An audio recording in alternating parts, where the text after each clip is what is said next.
बागेश्वर बाबा।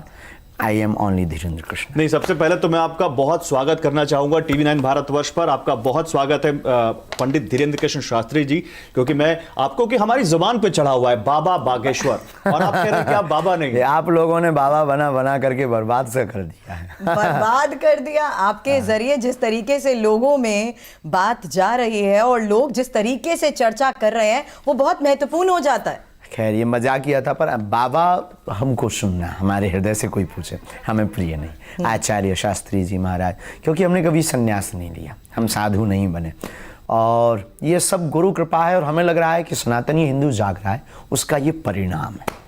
अभी तो कुछ परसेंट जागा। विचार करिए, कल्पना कीजिए, जब पूरा भारत का सनातनी हिंदू जाग जाएगा तब। सुरभि, एक चीज मुझे याद आ रही है, बाबा माफ कीजिएगा, आचार्य पंडित धीरेन्द्र कृष्ण शास्त्री, अभी भी बाबा चढ़ा हुआ है। आचार्य जी कह रहे हैं कि हिंदू जाग रहा है। मैं आपको कुछ दिखाना चाह रहा था, उससे पहले मैं आपसे एक सवाल ही लेना चाहता हूं। आपने कहीं कहा कि हिंदू कुंभकर्ण है। यस, आपने कहा कुंभकर्ण के बाद अगर कोई सोया है तो हिंदू सोया है, हमने ये कहा। और ये आज भी कहते हैं कि 80% होते हुए भी ये हालत, ये दुर्दशा, ये बर्बरता, ये साक्षी का कांड, ये रामचरितमानस की प्रतियां जलना, ये साधु संतों पर उंगली उठना, ये हमारे राम को काल्पनिक बताना, राम सेतु को काल्पनिक बताना, राम राष्ट्र की कल्पना का विरोध होना, ये समान जीवन में सामाजिक समरसता का लिए कोई जिए या बात करे तो उसका विरोध होना, ये जातिवाद का जहर, ये हिंदू मुसलमान की लड़ाई। तो हमें लगता है कि अगर कुंभकर्ण के बाद कोई सोया तो वो हिंदू सोया। अच्छा, चलिए मैं आज प्रेजेंट की बात करती हूँ। सुबह से आप हमारे बीच में हैं।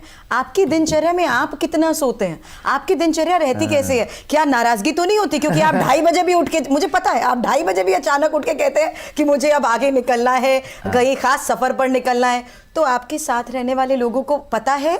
हमारे साथ वाले लोग पहले अनकंफर्टेबल, जो भी होता, कंफर्टेबल, अंग्रेजी ऊंचे लेवल की हमारी, हम बहुत जल्दी सीखने वाले हैं।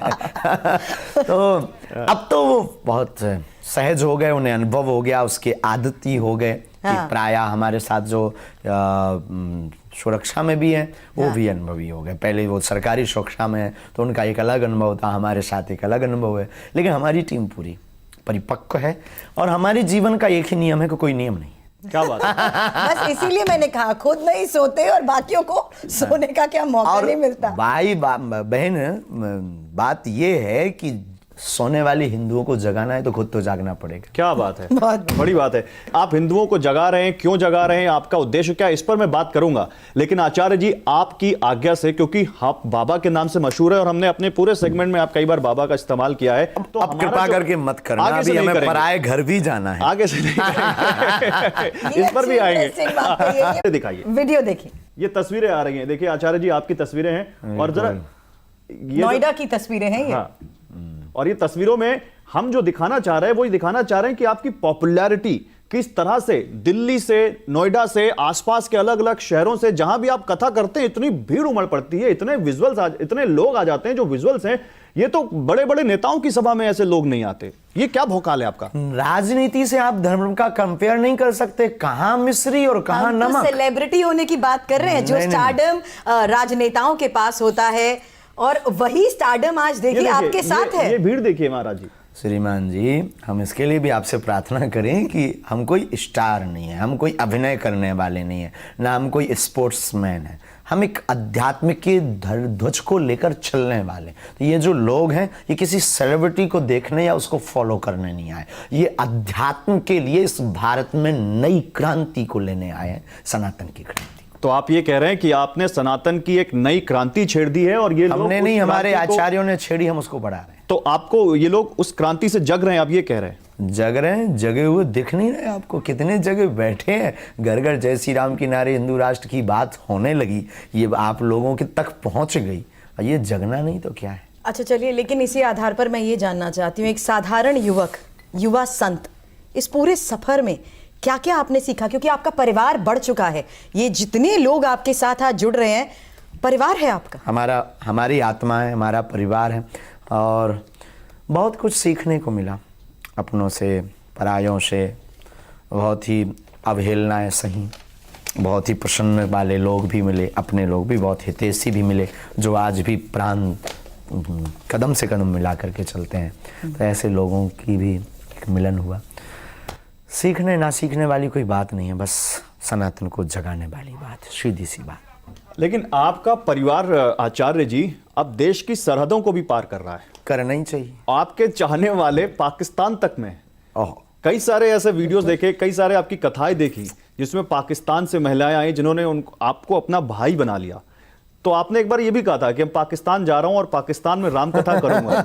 कोई बुला नहीं रहा। देखो, पाकिस्तान भारत का बेटा है, तो वहां से तो पहले से नाता है अपना, पुराना नाता है, जब से वो अलग हुआ बेचारा। अपनी तो है वहां के लोग, तो वहां पर खैर ये संभव नहीं है, पर अगर कोई बुलाए तो हमें कोई दिक्कत नहीं। चलिए, मैंने जिस तरीके से शुरू में कहा था, आप सुर्खियों में रहते हैं और अनगिनत वजहों से रहते हैं। सुर्खियां भी जानते हैं आप, हेडलाइंस जिस तरीके से अब बन रही हैं, और पाकिस्तान आप की एक जैसे महापुरुष जब बेटी- तक इस धरती पर हैं, हम सुर्खियों में हैं। नहीं, लेकिन क्या आचार्य जी सुर्खियां भी देखते हैं, ये पूछ रही हैं? सुर्खियां देखते हैं क्योंकि एक हेडलाइन बनी हुई है सीमा को लेकर, सीमा हैदर को लेकर, जो पाकिस्तान से भारत आई हैं अपने प्यार की खातिर। हम बहुत कम देख पाते हैं, हम बहुत कम समय निकाल पाते हैं निजी जीवन के लिए, देखने के लिए।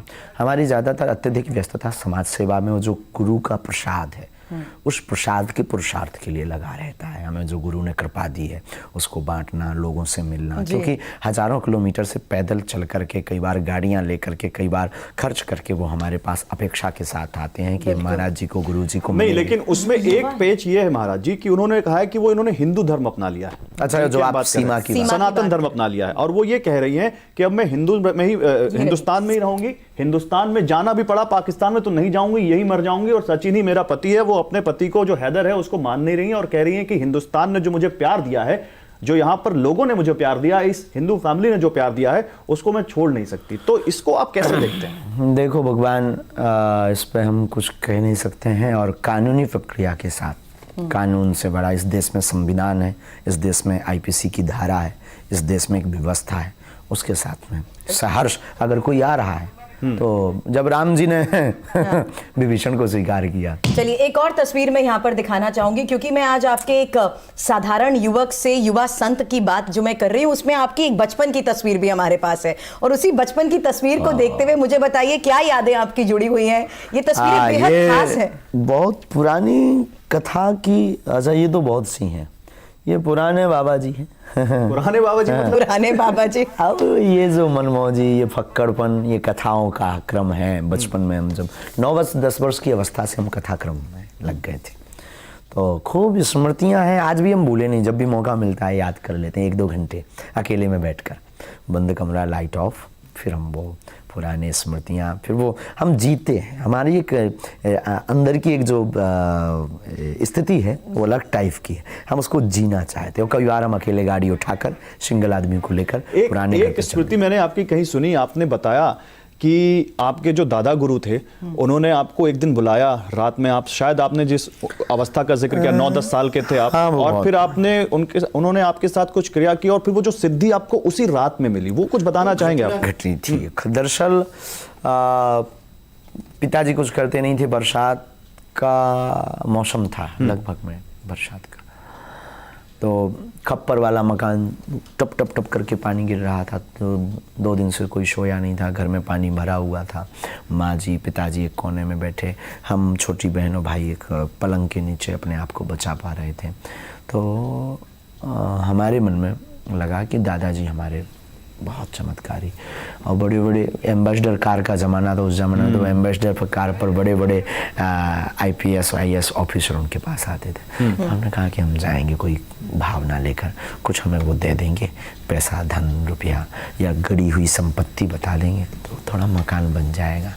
और ये जो घर की स्थिति है, उस दिन शायद चावल की रोटी घर पर थी जब, तो हम अपने दादा गुरुजी के पास में कुछ मांगे, क्योंकि वो तो निर्मोही थे, साधु हो गए थे, उन्हें क्या लेना देना। तो हमने दादाजी को कहा कि आप दुनिया का भला करते हो, ऐसी ऐसी बात है, और आज भोजन भी नहीं हुए क्योंकि घर पे कुछ है नहीं। बिल्कुल। तो वो ठहाका लगाकर हंसे। हमने कहा कि धन बता दो, ये बता दो। आपने उनसे धन का पता पूछा? हाँ, बिल्कुल स्पष्ट है जो भी है। बोले रात को आप, वो घटना घटनी थी, हम रात को गए, उन्होंने कहा स्नान करो, हमने स्नान किया। एक नल था छोटा सा पहाड़ी के नीचे, नल में जाके कमंडल लेकर स्नान किया, गीले वस्त्र ही आए। आज भी हमें याद है, लाइट तो थी नहीं, जंगल, छोटा सा स्थान बागेश्वर महादेव का, छोटा सा स्थान आप बागेश्वर। 9-10 साल के थे तब?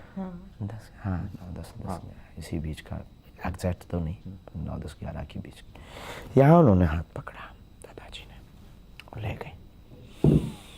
बस जो भी वो होता है वो मीडिया का या टीवी का विषय नहीं है। घटना घटी, एक लाइट सी हुई, प्रकाश हुई, तो डर गए, बच्चे थे, शरीर कंपने लगा और बस उन्होंने थपकी देते हुए गुरुदेव ने कहा कि कह दो तुम हमारे हो, हम तुम्हारे। बस हमने भी चिघाड़ कर कह दिया तुम हमारे हो। थोड़ा उसी आवाज बोल गए ना? मतलब चिघाड़ते हुए, वो एक अलग थी। कह दिया तू हमारा, हम तुम हमारे हो, हम तुम्हारे। और शरीर कांपते हुए घटना घट गई, कहानी बदल गई। गौरव, मुझे लगता है आज भी जब इसका जिक्र करते हैं तो आप भावुक हो जाते हैं। वो हमारे जीवन की एक इमोशनली, लेकिन मतलब ये क्रियाएं बहुत आपने बताया ना आप भावुक हो रहे हो घटना बताते हैं। हाँ, ये हमारे जीवन की एक जिंदगी बदलने की एक वो है। वो होता है ना, आपको उपलब्धि कब मिली, आप पहली बार कैमरा पर कब आए, किसके कारण आए, किसने आपका हाथ पकड़ के आपको माइक दिया, फिर आप क्या फील कर रहे थे, फिर आप डर रहे थे कहीं हम कुछ गलत ना पूछ दें, कुछ गलत ना बोल दें, कुछ गलत ना हो जाए। तो जो आपका होता फिर वो आप स्मृत रहते। और जैसे अच्छा, एक और आगे बढ़ने से पहले जानना चाहती हूँ, क्योंकि आपकी बचपन की तस्वीरें देख रही हूँ, 40-50 किलोमीटर आप जाते थे, कभी माँ से डांट पिटती थी? कोई ऐसे खास पल जब माँ ने कहा 10 साल का मेरा बेटा, माना घर की रिस्पॉन्सिबिलिटी या घर के लिए आप आगे जा रहे थे, लेकिन माँ से जुड़ी वो यादें जहाँ आपको लगता था माँ की फटकार में भी वो प्यार है? हाँ, माँ ने तो हमें बहुत बार डांटा। माँ ने समझाया बचपन में, हर विषय को हम अपनी माँ से बोलते थे, प्रत्येक विषय, प्रत्येक पहलू को। आज भी कुछ भी अच्छा बुरा होता हम अपनी माँ को बोलते हैं। हमारी माँ अनपढ़ है पर बहुत बड़ी दार्शनिक है। हमें हमारी ऐसी माँ के प्रति अपनी दृष्टि, तो वो हमारी माँ हमको डांटती थी, कई बार हमको समझाती थी ऐसे नहीं करना, ऐसे नहीं करना। तो बहुत सी डांटें हमें याद है। तो जैसे अभी आपने कहा कि आप सन्यासी नहीं हैं, आप सन्यास नहीं लिया आपने, तो जरूर परिवार से जुड़े होंगे। अभी आपने जो दादा गुरु की स्मृति बताई और उसमें आप जो भावुक है, मैंने ऐसा फील किया आचार्य जी कि आप कहीं ना कहीं परिवार को क्या मिस कर रहे हैं, याद आती है, या कुछ है ऐसा जो आपको परिवार की बात करने पे भावुक कर देता है? परिवार है, भारत के प्रत्येक लोग हमारा परिवार है। अब तो हम इनको, लेकिन गुरु के प्रति हमारा जो कनेक्शन है बहुत अलग टाइप का है, बहुत अलग लेवल का है। वो दिख रहा है आपकी बातों में। जीवन की शुरुआत गुरु है, हमारे जीवन का मध्य गुरु है, और कभी कभी जब हम एकांत में कहते हैं तो हम अपने गुरुदेव से कहते हैं कि हमारा अंत भी आपके चरण है। और धीरेन्द्र को धीरेन्द्र कृष्ण शास्त्री बनाया तो वो हमारे ग्रैंडफादर दादा गुरु जी। आज अगर माता पिता के पास जाते हैं, सामने होते हैं, तो वो क्या कहते हैं? कुछ नहीं, मुस्कुराते हैं, खूब थपकी लगाते हैं, प्यार देते हैं। पिताजी बहुत भोले हैं हमारे। माँ खाने के लिए कुछ खास बनाती है? हाँ, कड़ी, हाँ हमको पसंद है, वो कभी कड़ी लाती। हमारे पिताजी पूजनीय, कभी कुछ कभी कुछ कभी कुछ। मैंने सुना आपको खाने का टाइम नहीं मिलता और आप खाने के शौकीन हैं, उससे ज्यादा चाय के शौकीन हैं आप। हाँ, चाय हम बहुत पीते हैं और चलते फिरते हम खाते हैं। गाड़ी में कभी गाड़ी में ही खा लेते, कभी मंच पर चढ़ने वाले होते हैं तो मंच के पीछे एक ग्रीन रूम होता है, उसी में क्या खाते क्या आप? कुछ नहीं, रोटी सब्जी साधारण। आहार पे हमारा बहुत कंट्रोल है। कभी कभी बचपना फूट जाता है तो समोसा, फुल्की कभी कभी। चलिए, अब एक कुछ खास पहेलियों का मैं रुख करना चाहूंगी, क्योंकि मुझे लगता है इसी के जरिए हम बड़ी इंटरेस्टिंग बातें आपके बारे में जानना चाहेंगे, और इसीलिए इसे हमने नाम दिया है बाबा बागेश्वर का पहेली टेस्ट। अच्छा, कभी टेस्ट सोचते ही दिमाग में क्या आता था पेपर करते हो? पेपर दिया, एक मासिक टेस्ट होता था। हाँ, तो रेगुलर तो नहीं दिया, पर आज रेडी हैं टेस्ट देने के लिए? होना ही पड़े। चलिए लाते हैं, फिर पहली लाइए पीसीआर जी। देखिए, इसमें आपका इसमें पहली जो हम टेस्ट कर रहे हैं, इसमें हम आपका कोई वैसा टेस्ट नहीं कर रहे कि आपको आता है नहीं आता। इसमें बस ये जानना है कि आप इन पहेलियों से हम आपके बचपन की यादें जोड़ने की कोशिश करते हैं। और इसीलिए पहला जो सवाल है हमारा वो ये है कि देश का, आचार्य धीरेन्द्र कृष्ण शास्त्री बताएं, जो पूरे देश को परिवार बताते हैं, देश का राष्ट्रीय खेल कौन सा है? हॉकी।